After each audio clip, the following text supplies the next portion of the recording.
Guys, मैं हूं Abbas Khan guide and tips YouTube channel से। अच्छा गाइस, आज की वीडियो में ZTBL MCO के हवाले से हम ये जानेंगे जो लोग सेलेक्ट होंगे तो उनकी ट्रेनिंग जो है वो कहाँ पे होगी, ठीक है। उनका वेन्यू कहाँ पर है, प्लेस कहाँ पर होगी, ठीक है, ट्रेनिंग की। फिर इनका ट्रेनिंग ड्यूरेशन क्या होगा, क्या फैसिलिटीज़ जो है वो प्रोवाइड की जाएगी ट्रेनिंग के दौरान ही। इनके लिए टेस्ट सैलरी क्या है और सैलरी के अलावा आपको कौन सी बेनिफिट जो है प्रोवाइड की जाएगी अगर आप ऐसे MCO जो है ZTBL में आप जो है वो सेलेक्ट होते हैं। और फिर कोई बोनसेस भी कोई मिलते हैं, सैलरी इंक्रीज़ जो है कोई होता है, अगर होता है तो कब होता है, किस टाइम होता है, कितनी बार होता है। तो हम सारे इस क्वेश्चन के क्या करेंगे, इस वीडियो में हम इसको डिस्कस करेंगे, तो वीडियो को आखिर तक देखिएगा। अच्छा गाइस, तो पहले हम इस सवाल की तरफ आ जाते हैं कि आपकी जो है वो ट्रेनिंग जो प्लेस होगी वो कहाँ पे होगी, ठीक है। अच्छा, इसमें ये है गाइस कि आपका जो है ना इस्लामाबाद में बेसिकली क्या होगी, आपकी ट्रेनिंग होगी, ठीक है, इस्लामाबाद में। उसमें क्या हो जाता है, जो वहाँ पर ZTBL का जो स्टाफ कॉलेज है, ठीक है, ZTBL का जो स्टाफ कॉलेज है वो इस्लामाबाद में लोकेट करता है। वहाँ पर क्या होगी, आपकी जो है वो ट्रेनिंग होगी ZTBL MCO के हवाले से, ठीक हो गया। और उसमें ये होता है कि आपकी बेसिकली प्रीवियस भी इस तरह हुआ था कि सारों को एक जगह नहीं बुलाया गया था। रादर वो जो हो रही थी, ये ट्रेनिंग हो रही थी, वो बैचेस में हो रही थी ना, 100 को इस तरह बैचेस में बुला रहे थे, ठीक हो गया। अच्छा जी, फिर इसके अलावा क्या होता है कि आपको वहाँ पर बेसिकली क्या है, हॉस्टल क्या वो एक होटल क्या हो जाता है, वहाँ पर बुक किया जाता है।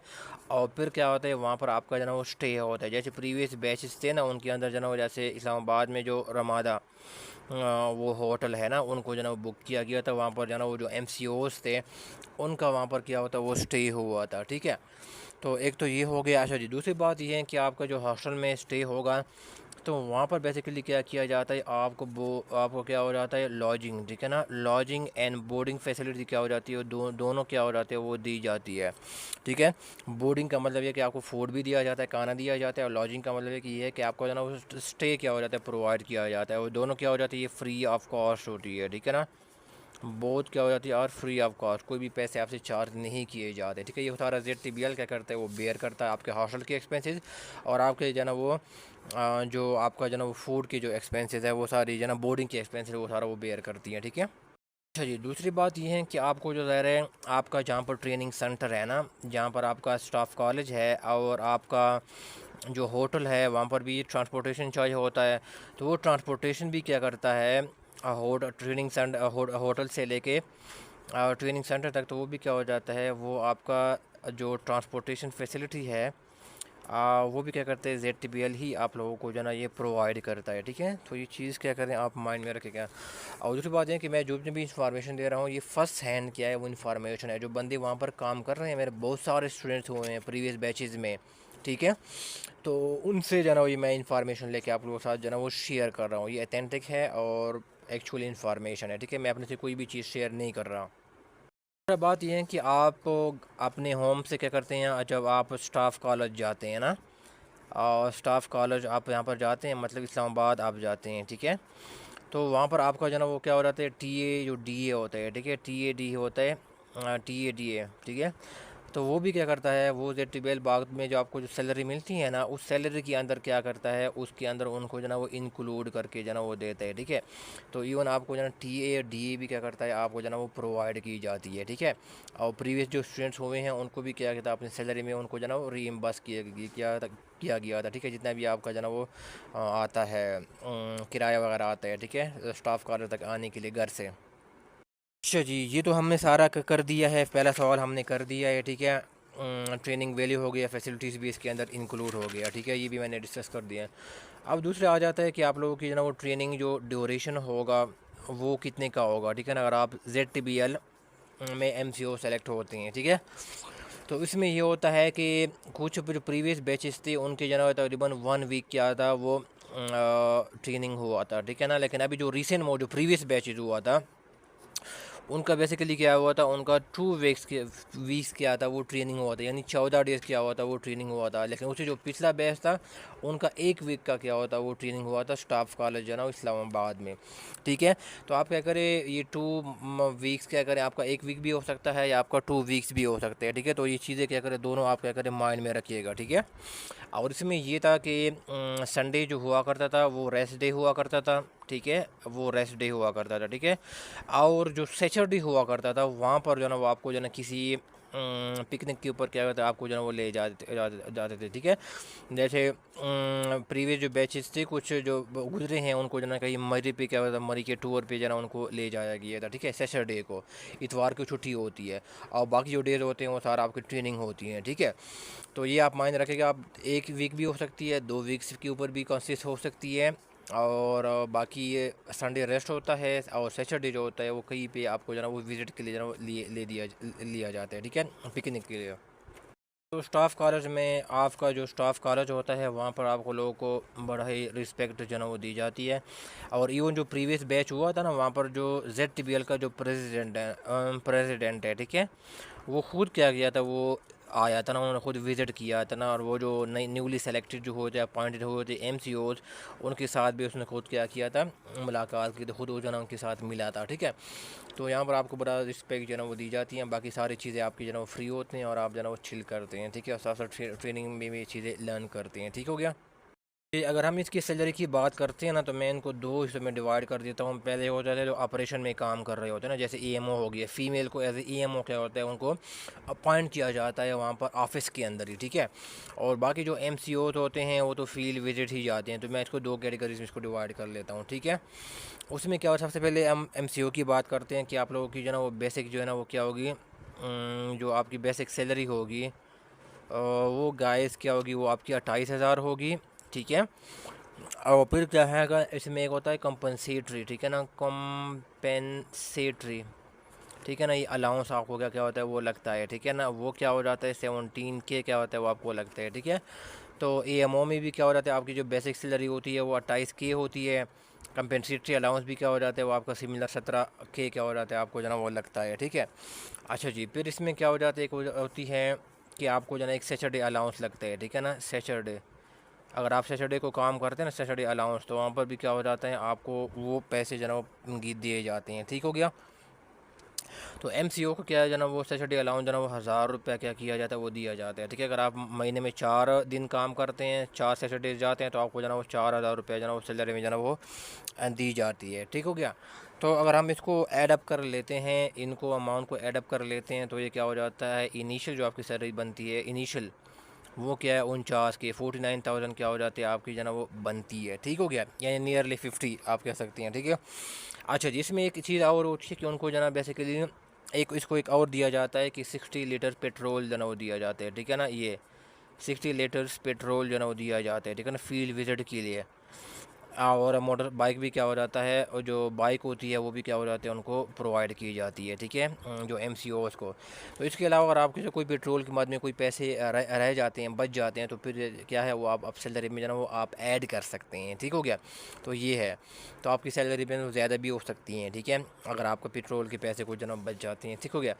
दूसरी बात ये है कि फ़ीमेल को जो ना बेसिकली क्या है, उनको जो सैटरडे अलाउंस जो है ना वो दिया जाता है ना, वो ये होता है कि उनको 1500 क्या हो जाता है रुपीज़ दी जाती है, ठीक है, फ़ीमेल को। तो सैटरडे अलाउंस 1500 रुपये दी जाते हैं, और मेल को 1000 रुपया दिए जाते हैं। तो अगर अब आप 4 हफ्ते जाते हैं तो फिर आपके जो है ना वो क्या हो जाते हैं 6000 रुपया का क्या होते हैं फ़ीमेल के बन जाते हैं, ठीक है। तो अब इसको हम अगर हम ऐडअप कर लेते हैं, ये 51,000 रुपीज़ आ गए हैं, ठीक है। अच्छा जी। अच्छा, इसमें एक और चीज़ जो है ना प्रोवाइड की जाती हैं उसमें फ़ीमेल को, कि उसमें एक होती है पोस्टिंग, ठीक है ना, एक होती है पोस्टिंग या वाउचिंग, ठीक है ना, ये उनकी जो है कुछ अमाउंट क्या हो जाती है वो पे की जाती हैं, ठीक है, फ़ीमेल्स को, मेल्स को नहीं। उसमें ये होता है, इसमें एक चीज़ ये होती है, एक होती है 1500 की अमाउंट होती है, एक होती है 2000 की होती है, और एक होती है 2500 की होती है। ये सारा जो ब्रांच होता है ना इसके ऊपर डिपेंड करता है, अगर ब्रांच स्मॉल हो तो 1500 दी जाती है, अगर मीडियम साइज़ ब्रांच हो तो वो है 2000 दी जाती है वाउचिंग और पोस्टिंग की मद में, ठीक है। और दूसरा क्या होता है, ये लार्ज जो ब्रांच होता है उनमें क्या हो जाती है 2500 क्या हो जाता है वो प्रोवाइड की जाती है, ठीक है। तो जो ऑपरेशन में काम कर रहे होते हैं उनको क्या हो जाते हैं ये सारी चीज़ें, जो भी आपका ब्रांच बनता है तो आप जना उसमें से ये ऐड कर सकते हैं, ठीक है। तो ये ऐड करके जना आपकी जना क्या हो जाती है वो सैलरी बन जाती है, डिपेंड करता है कि आपका कौन सा ब्रांच में आप काम कर रहे हैं, ठीक है। तो ये जो वाउचिंग और पोस्टिंग की जो अमाउंट है ये सिर्फ AMO को, जो ऑपरेशन में काम कर रहे हैं उनको मिलती हैं, MCO को जो अमाउंट जो है ना वो नहीं मिलती, ठीक हो गया। दूसरी AMO को जो ना वो पेट्रोल जो लीटर हो गया वो उनको नहीं मिलती, क्योंकि उसने ऑफिस में जो ना बैठ के काम करना होता है। वो सिर्फ MCO की जो ना वो मिलती हैं, जो पेट्रोल की मद में जो 60 लीटर पेट्रोल है, ठीक है। अच्छा गाइस, अब हम जाते हैं नेक्स्ट सवाल की तरफ जाते हैं कि सैलरी इंक्रीज़ में कितनी जो ना वो दफ़ा जो ना वो इंक्रीज़ आता है, ठीक हो गया। एक तो इसमें हो जाता है कि आपके क्या हो जाते हैं परफॉर्मेंस, ठीक है ना, परफॉर्मेंस बेस क्या हो जाते हैं, आपकी सैलरी क्या हो जाती है वो इंक्रीज़ होती है, ठीक है। अगर आपकी, मैंने किस तरह पहले बताया था कि आपकी एनुअल अप्रेजल रिपोर्ट क्या हो जाती है वो बनती है AAR, एनुअल अप्रेजल रिपोर्ट सालाना बनती है। तो अगर आपकी परफॉर्मेंस अप टू मार्क होती है तो आपका जो ना सैलरी में जो ना वो राइस क्या होता है वो मिलता है, ठीक हो गया। और दूसरा राइस आपको मिलते हैं, दूसरे देखो ये होता है, ये मैनेजमेंट की क्या हो जाती है वो डिस्क्रिशन के ऊपर होती है, ठीक है, ये आप माइंड में रखिएगा।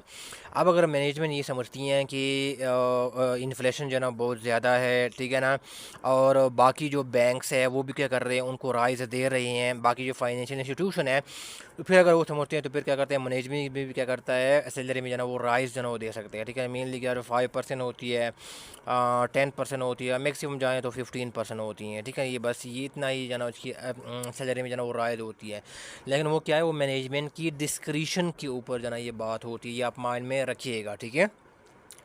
अब इसमें और चीज़ पढ़ते हैं कि एडिशनल बेनिफिट्स जो आपको क्या मिलते हैं सैलरी के अलावा, ठीक है ना।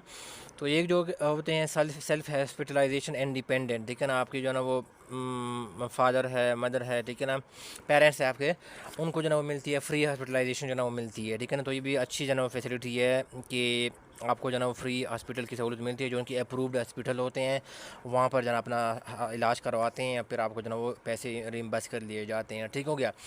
एक तो ये हो गया, और दूसरी बात ये है कि ZTBL का जो स्टाफ होता है ना, उनको बेसिकली वो लोन्स भी क्या करते हैं, वो ZTBL क्या करते हैं, वो प्रोवाइड करते हैं अच्छे रेट्स के ऊपर, ठीक है ना, जिसके अंदर आ जाती हैं जो आपके पास जो ना पर्सनल लोन हो गए, ठीक है ना, फिर इसमें आ जाती हैं कार जो है ना वो लोन्स आ गई हैं, ठीक है ना। अगर आपने घर बनाना है, हाउस क्या जगह ना वो बिल्ड करना है, तो इनके लिए जो ना वो लोन जो ना वो दी जाती हैं। और फिर इसके अलावा जो है ना, अगर आपने सोलर जो है ना वो कोई प्लांट वगैरह जो है ना वो ख़रीदना है इस तरह का ना, तो इसके लिए भी क्या हो जाता है, आपको जो है ना वो लोनिंग जो है ना वो की जाती हैं, ठीक है, ZTBL की तरफ से, ठीक है। तो ये भी क्या हो जाते हैं, एडिशनल बेनिफिट्स क्या की जाती हैं, आपको जो है ना वो प्रोवाइड की जाती हैं अगर आप ZTBL में एज MCO क्या हो जाते हैं, आप सेलेक्ट होते हैं, ठीक हो गया। हाँ, दूसरी एक चीज़ और बात ये है गाइस कि आपको जो ना पेंशन के हवाले से, ठीक है ना, कि इनका कोई पेंशन होता है कि नहीं होता, ठीक है, स्टूडेंट अक्सर सवाल पूछते हैं। तो गाइस क्या है, ZTBL में 2005 से पहले जो रिक्रूटमेंट हुई थी ना, उनको बेसिकली जो ना वो पेंशन मिलती है, ठीक है ना। लेकिन जो 2005 के बाद जो ऑनवर्ड हुई है, ठीक है ना, जिनकी सिलेक्शन हुई है, उनको कोई भी क्या हो जाता है वो पेंशन नहीं मिलती, आप माइंड में रखिएगा, ठीक है। तो अगर आप MCO ZTBL में सेलेक्ट होते हैं तो आपको कोई भी पेंशन नहीं मिलती। हाँ, ये होता है कि आप क्या हो जाता है, आपको जो ना ग्रेजुएटी मिलती है, ठीक है ना, ठीक है ना। ग्रेजुएटी क्या हो जाता है आपको मिलती हैं, वो क्या हो जाती हैं, आप जब रिटायरमेंट के ऊपर जो है आप एक जो है आपको एक लम सम की अमाउंट क्या हो जाती है, आपको जो है वो पे की जाती है, ठीक है। Lump sum amount, total amount क्या हो जाती है रिटायरमेंट के ऊपर आपको ना वो पे की जाती है, हम ग्रेजुएटी कहते हैं, ठीक है। और इस तरह जो है पेंशन जो है वो आपको जो है वो नहीं मिलता है। सिर्फ 2005 से पहले जो तैनात हुए थे, सेलेक्ट हुए थे, काम कर रहे थे, उनको जो है सिर्फ पेंशन मिलती है, इसके बाद जो है उनको पेंशन नहीं मिलती, ठीक है। और ऐसे मैं एक बात भूल गया हूँ, इसमें बोनसेस ये होती है कि वो साल में कभी क्या हो जाती है, 2 बार जो ना वो दी जाती है, कभी जो ना साल में जो ना वो 1 बार जो ना वो दो बोनस जो ना वो दिया जाता है, ठीक हो गया, लेकिन दिया जाता है ज़रूर, ठीक है। और इसमें ये होता है कभी क्या हो जाता है, वो बेसिक सैलरी की इक्वल जो ना वो होती है, ठीक है ना, बोनस मिलता है। या कभी क्या हो जाता है वो 10,000 रुपीज़ जो ना उनका जो ना वो बोनस जो ना वो दिया जाता है, ठीक है, 10,000 रुपीज़ का, ठीक है। तो 1 साल भी हो सकती है बोनस, या 2 साल, 2 बार भी क्या हो जाता है साल में जो ना वो अनाउंस हो सकता है, ठीक है। तो ये बात भी आप माइंड में रखिएगा। मैं उम्मीद करता हूँ कि आपको काफ़ी इन्फॉर्मेशन जो है ना वो मिली होगी, और ये वीडियो आप लोगों के लिए काफ़ी इन्फॉर्मेटिव साबित होगी। तो कोई क्वेश्चन है, क्वेरियाँ, तो आप कमेंट बॉक्स में पूछ सकते हैं। इस वीडियो को लाइक ज़रूर कीजिएगा, उसको जो है वो शेयर ज़रूर कीजिएगा, ठीक है। सुनने का बहुत शुक्रिया, थैंक यू सो मच।